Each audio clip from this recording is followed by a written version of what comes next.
Good afternoon बच्चों, कैसे हैं आप सब।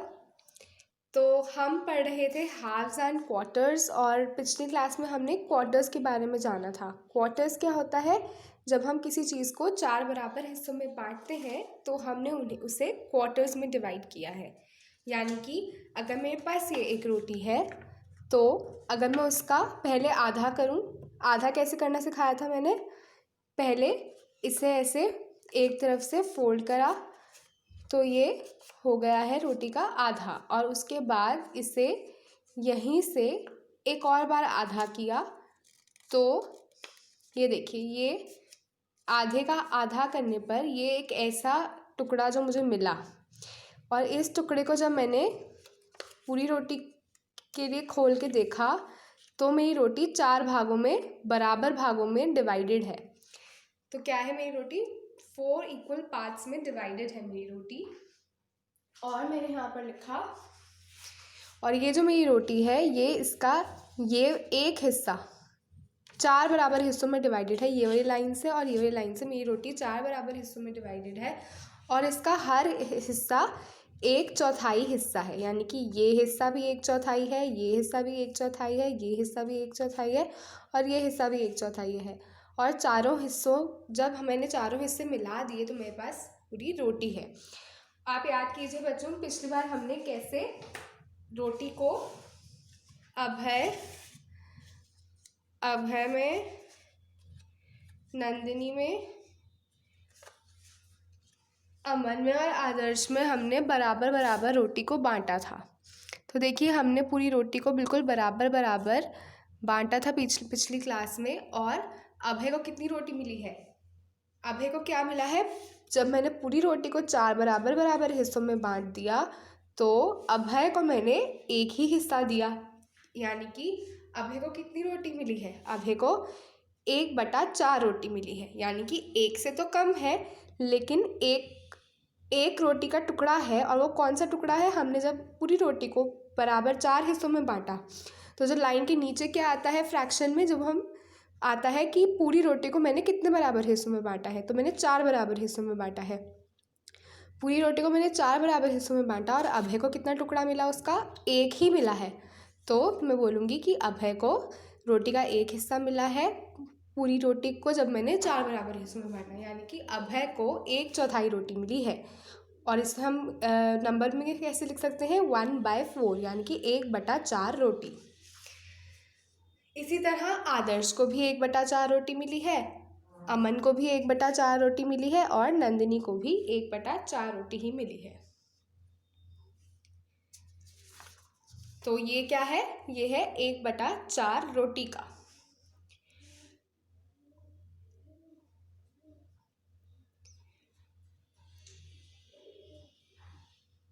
और जब मैं इन चारों की रोटी, यानी कि 1/4, 1/4, 2 1/4, 3 1/4, मतलब देखिए, ये है 1/4, ये है दूसरा 1/4, ये है तीसरा 1/4, और ये है चौथा 1/4। जब मैं इन चारों को मिला देती हूँ, मतलब 4/4 कर देती हूँ, यानी कि ये पूरा कितना हो गया है?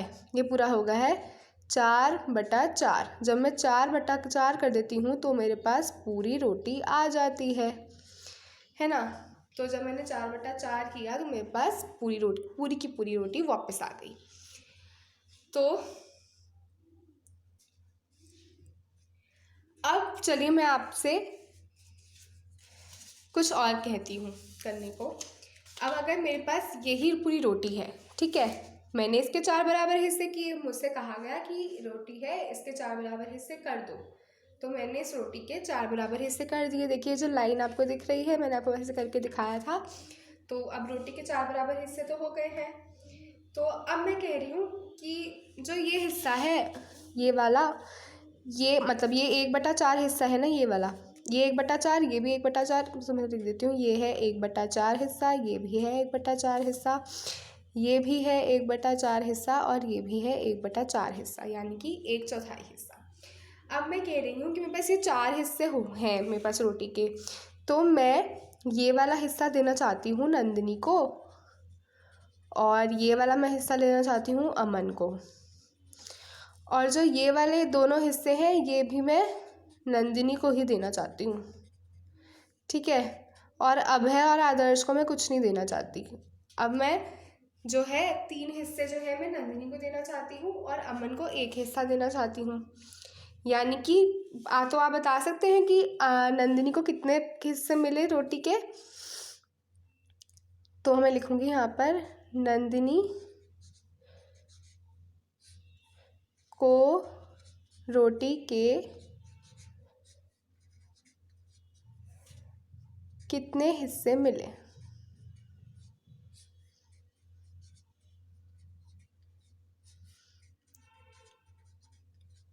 और वो हिस्से कैसे हैं, बराबर हिस्से हैं। तो नंदिनी को कितने हिस्से मिले हैं रोटी के, नंदिनी को रोटी के 3 हिस्से मिले हैं।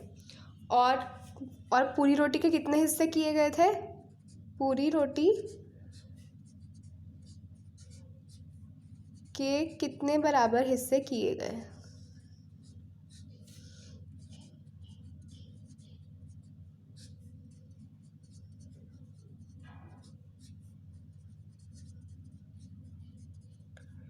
पूरी रोटी के 4 बराबर हिस्से किए गए और नंदिनी को उसमें से 3 हिस्से मिले हैं। तो बताइए कि नंदिनी को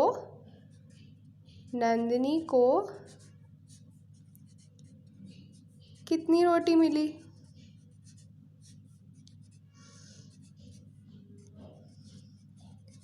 तो मैं लिखूंगी कि नंदिनी को मिली है, जब मैंने पूरी रोटी को, नंदिनी को पूरी रोटी तो नहीं मिली है, देखिए नंदिनी को ये मिला है, ये मिला है और ये मिला है, ये वाला हिस्सा नंदिनी को नहीं है मिला है। मतलब नंदिनी को इतनी सी रोटी मिली है और ये वाली रोटी नंदिनी को नहीं मिली है, इतना सा टुकड़ा। यानी कि नंदिनी को 1 रोटी से तो कम मिला है। पूरी रोटी ये थी, नंदिनी को 1 रोटी से कम मिला है। तो कितना मिला है नंदिनी को, जब मैंने पूरी रोटी के जब मैंने 4 टुकड़े किए, बराबर टुकड़े किए, तो नंदिनी को मैंने उसमें से 1 2 3, मैंने नंदिनी को उसमें से 3 हिस्से दिए बराबर बराबर। यानी कि नंदिनी को कितनी रोटी मिली है, नंदिनी को 3/4 रोटी मिली है, यानी कि 3/4 रोटी मिली है नंदिनी को। और अमन को कितनी मिली है, अमन को मिली है, अमन को देखो पूरी रोटी को कितने हिस्सों में बराबर बांटा है, 4 हिस्सों में। और अमन का हिस्सा कितने हिस्से मिले हैं, बस 1 ही हिस्सा मिला है अमन को, बाकी तीनों तो नंदिनी को मिले हैं। यानी अमन को 1/4 हिस्सा मिला है। ठीक है बच्चों, इसी तरह जब मेरे पास पूरी चॉकलेट थी और मैंने चॉकलेट को 4 बराबर हिस्सों में बांटा था, ये देखिए आदर्श का हिस्सा है ये, और ये है अमन का हिस्सा है ये वाला, और ये है नंदिनी का हिस्सा, और ये है अभय का हिस्सा। तो हमने जो पूरी चॉकलेट थी उसे चॉकलेट को हमने 4 बराबर हिस्सों में बांटा था। पहले हमने ऐसे किया था, पहले हमने चॉकलेट का आधा किया और फिर हमने यहाँ से चॉकलेट का दोबारा से आधा किया था। तो हमने चॉकलेट को कितने बराबर हिस्सों में बांटा था, हमने चॉकलेट को कुल 4 बराबर हिस्सों में बांटा था। और 4 बराबर हिस्सों में बांटने पर चारों को मैंने, आदर्श को, अभय को, अमन को और नंदिनी को एक हिस्सा दे दिया। यानी कि चारों को कितनी चॉकलेट मिली, 1/4 चॉकलेट मिली चारों को। 1/4 चॉकलेट मिली आदर्श को, 1/4 चॉकलेट मिली अमन को, 1/4 चॉकलेट मिली अभय को, और 1/4 चॉकलेट ही मिली नंदिनी को। अब मैं आपसे कह रही हूँ कि ये जो मैंने एक नई चॉकलेट के 4 बराबर हिस्से किए हैं, कितने हिस्से किए हैं मैंने, 4 बराबर हिस्से किए हैं, जैसा कि आपको दिख रहा है। ये देखिए, ये जो लाइन आपको दिख रही है, 4 बराबर हिस्सों में चॉकलेट बट गई है, 1 2 3 4 हिस्से। तो अब मैं कह रही हूँ कि ये जो 4 बराबर हिस्से किए हैं मैंने, इसमें से मैं ये वाला हिस्सा देना चाहती हूँ अभय को, और ये वाला हिस्सा भी मैं देना चाहती हूँ अभय को, बाकी ये मैं देना चाहती हूँ अमन को, और ये मैं देना चाहती हूँ आदर्श को।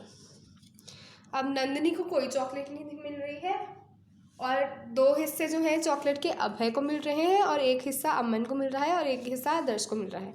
यानी कि अमन को कितनी चॉकलेट मिल रही है, 1/4, 1/4, क्योंकि पूरे 4 हिस्से करने पर अमन को 1 ही हिस्सा मिल रहा है बराबर वाला। आदर्श को भी 1/4 चॉकलेट मिल रही है, लेकिन अभय को कितनी चॉकलेट मिल रही है, अभय को मिल रही है, जब मैंने पूरी चॉकलेट के 4 बराबर हिस्से कर दिए तो अभय को 2 हिस्से मिल रहे हैं।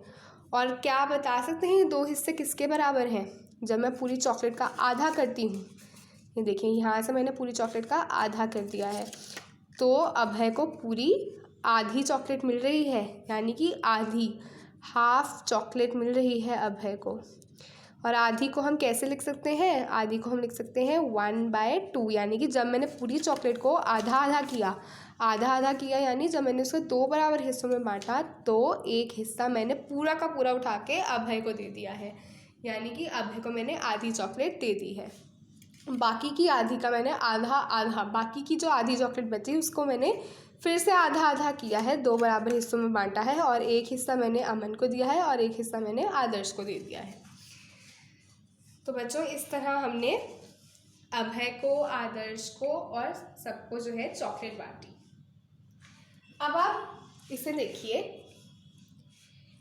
ये है मेरे पास एक लाइन है, मेरे पास ये एक, और ये एक स्ट्रिप है, ठीक है, ये पूरी एक स्ट्रिप है मेरे पास, ठीक है। तो जब मैं इसका आधा करती हूँ, मैं इसका आधा कैसे करती हूँ, ये मेरे पास पूरी एक स्ट्रिप है, कितनी है मेरे पास? एक है पूरी। तो रुक जाइए आप ज़रा, इसके बारे में हम, ये स्ट्रिप के बारे में हम अगली वीडियो में देखते हैं। तो आप तैयार रहिए कि हमने आज क्या सीखा। 1/2 सीखा, 2/4 सीखा, 1/2 2/4 के बराबर है, और हमने 3/4 भी सीखा। अब मैं इसके आगे की वीडियो आपको अगली वीडियो में देखिए, इसके आगे का कंटिन्यूएशन।